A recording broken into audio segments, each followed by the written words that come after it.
Buenos días, mi nombre es Andrés Felipe Mosquera Díaz, estudiante de la licenciatura en Artes Plásticas de la Universidad Santo Tomás, y el día de hoy, por medio de este video, voy a explicarles todo acerca de la vanguardia artística del siglo XX denominada como el neoplasticismo. El neoplasticismo es un movimiento de vanguardia de origen irlandés, surgido en Holanda, activo entre 1917 y 1928 aproximadamente, pero que extendió su influencia a lo largo de todo el siglo XX. También se lo conoce con el nombre de Stijl, traducido como el estilo, nombre de la revista en la que el grupo de artistas neoplasticistas e invitados de otros movimientos vanguardistas expusieron sus ideas. Su propósito era representar la realidad de manera enteramente abstracta, simplificándola en sus colores primarios y sus formas más elementales, para así deshacerse de todo aquello que podría considerarse superficial o de sobra.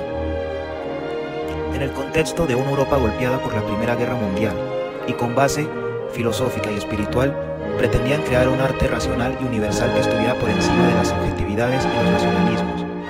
A diferencia de otras vanguardias, como el dadaísmo o el surrealismo, apelaba a la razón humana para proteger la cultura de la violencia de la sociedad de la época. El neoplasticismo fue uno de los primeros movimientos orientados totalmente a la abstracción, siendo incluido en plásticos, en la arquitectura, en diseño, en escultura y en literatura. Tuvo un poderoso impacto en las artes del movimiento y surgió paralelamente al movimiento constructivista, con el que comparte algunos puntos de su filosofía artística, razón por la cual se lo conoce también como constructivismo neerlandés. Características del neoplasticismo. En el neoplasticismo se da una preferencia por el uso de la línea recta, los planos, cubos y el ángulo recto, siendo el rectángulo una forma básica, que aparece en la mayoría de los cuadros. A la vez presenta un planteamiento absolutamente racionalista, en donde prevalece lo elemental, eliminando lo accesorio. A la vez que emplea un uso de colores primarios o neutros, que reduce la complejidad del objeto representado en un número limitado de tonalidades disonantes entre sí. También la pintura en el neoplasticismo se vale de una gama pequeña de contrastes y tonalidades que expresan formas equilibradas, sin simetría, separadas de los objetos reales. A su vez el neoplasticismo busca la perfección y la armonía plástica, con una visualidad proporcionada y moderada. Los pintores se alejaron del arte clásico en donde se plasmaba la realidad, para en su lugar dibujar cualquier cosa sin tener que hacerlo con lujo de detalle, únicamente con las formas y los colores básicos. También los neoplasticistas buscaban proporcionar un lenguaje plástico, objetivo y universal en sus pinturas, de tal modo que pudiera tener significado para cualquiera que la vea. Y a lo último, también se da una ausencia de trazos diagonales y curvilíneos, en donde la belleza se percibía reduciendo las formas a una geometría simple. Los principales artistas del movimiento neoplástico fueron: primero, Theo van Doesburg. Fue un pintor, poeta, teórico y arquitecto holandés que hizo las veces de fundador y guía espiritual del grupo, hasta su alejamiento en 1924, tras su ruptura con Mondrian. Entonces se dedicó a un arte elementarista, que según él consistía en el punto más alto de la evolución del arte pictórico. Posteriormente, en la década de 1930, se uniría a otras corrientes constructivistas, como el arte concret. Piet Mondrian fue un pintor vanguardista neerlandés, cuya obra evolucionó desde el naturalismo y el simbolismo hasta la abstracción, convirtiéndose junto a otros artistas en uno de los grandes exponentes de esta tendencia. Fue fundador junto con Van Doesburg de De Stijl en 1917, pero posteriormente se distanciaron creativa y personalmente, hasta sumarse en 1931 al grupo Abstracción Creación, que era lo opuesto al surrealismo. Bart van der Leek fue pintor, diseñador y ceramista neerlandés, cofundador de De Stijl junto a Van Doesburg y Mondrian.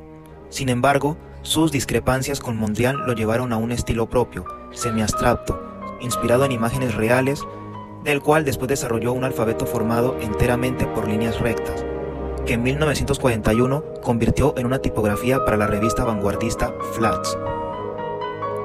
Vilmos Huszár fue pintor y diseñador húngaro, miembro fundador de De Stijl. Tras haber emigrado a Holanda en 1905, fue el diseñador de la portada del primer número de la revista, pero abandonó el grupo en 1923 y se dedicó a colaborar con Gerrit Rietveld en la Exposición de Arte de Berlín.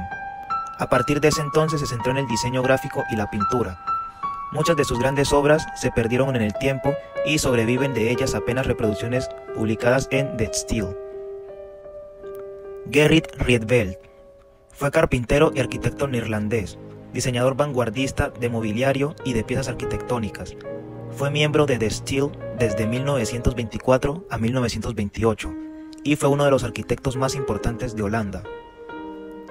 Jacobs Johan Pierre Oud fue arquitecto y modelista neerlandés y mayor exponente de la arquitectura moderna en su país, fuertemente influenciado por la filosofía neoplasticista. Él formó parte del grupo de The Steel desde 1915 y persiguió la integración de la arquitectura y la pintura de la mano de Mondrian y Rietveld. Sin embargo, en 1917 se apartó del grupo y abrazó la nueva tendencia de Neue Sachlichkeit, que es traducida como nueva objetividad en idioma alemán. A pesar de ser los más grandes exponentes del neoplasticismo, también hay otros personajes muy importantes que formaron parte y dejaron huella a lo largo de esta vanguardia artística. Ia Bolotowski, el cual fue un pintor ruso. Albert Jean Gorim, pintor francés. Bourgogne Diller, pintor estadounidense. George Van Tongerloo, escultor y pintor belga. Entre las principales obras del neoplasticismo podemos destacar las siguientes. Composición 8, también conocida como The Cow o La Vaca, y pintura de Theo van Doesburg de 1918. Representa un conjunto de líneas, formas y colores dispuestos en el espacio, dando origen a una composición abstracta de elementos que invitan a descubrir múltiples significados e intenciones del autor. La interpretación es abierta y el espectador puede aportar sus propias ideas, sentimientos, sensaciones o evocaciones, lo que genera una relación interactiva con la obra y que permite diferentes lecturas y significados, dependiendo de la sensibilidad de la persona que lo observa. La silla rojo y azul fue una escultura de Gerrit Rietveld en el año 1917 y fue una de las primeras piezas tridimensionales de la estética neoplasticista. Esta obra se compone de elementos independientes, colocados en una disposición regular de planos y líneas. La silla fue diseñada de manera extremadamente simplificada para facilitar la estandarización de los elementos y su fabricación en serie. Rietveld utilizó listones y tablas de madera para disolver la masa corpórea de sus muebles y eliminar referencias históricas. El uso del color es clave en sus diseños para expresar la composición en términos de entidades independientes, que forman un tono indisoluble. Composición. Fue una pintura de Bart van der Leek del año 1918. Este artista comenzó a pintar composiciones completamente abstractas tras conocer a Piet Mondrian en 1916. Al año siguiente se convirtió en cofundador de The Steel, la revista holandesa que promovía un arte abstracto altamente geométrico vinculado a ideas espirituales y utópicas. Sin embargo, pronto tuvo una disputa con Mondrian y los otros artistas de la revista, y comenzó a incluir elementos figurativos en su obra una vez más. Esta puede ser una de sus pocas obras totalmente abstractas, aunque es posible que en sus primeras etapas la composición derivara una imagen reconocible como un jarrón de flores. Tableu II. Fue una pintura de Piet Mondrian de 1921. En esta obra, el artista realiza una serie de composiciones muy parecidas, en las que el ritmo de la composición está establecido por un conjunto de cuadros realizados en colores primarios, delimitados por gruesas líneas negras. Algunos cuadros interiores se terminan en gris y blanco para causar un limpio contraste. Al intentar representar el cuadro en sus dos dimensiones, evita crear la ilusión de profundidad, omitiendo toda línea curva o diagonal. También elimina toda referencia al movimiento. La poética del lienzo radica en las formas rectangulares, que limitan los colores primarios, sin aislarlos. Pero estos colores son objetivos, sin ningún tipo de carga emocional. La simplificación de formas llega a anular la voluntad decorativa, nada es fluido. El resultado es una composición completamente equilibrada, donde el color, forma y composición están estudiados según un perfecto orden mental. Aparte de las obras anteriormente explicadas, también existen otros trabajos que guardan un gran valor dentro del neoplasticismo, las cuales son: Composición A. Pintura de Piet Mondrian de 1923. La Casa Schroeder, construida en 1924 por Gerrit Rietveld y Truls Schroeder.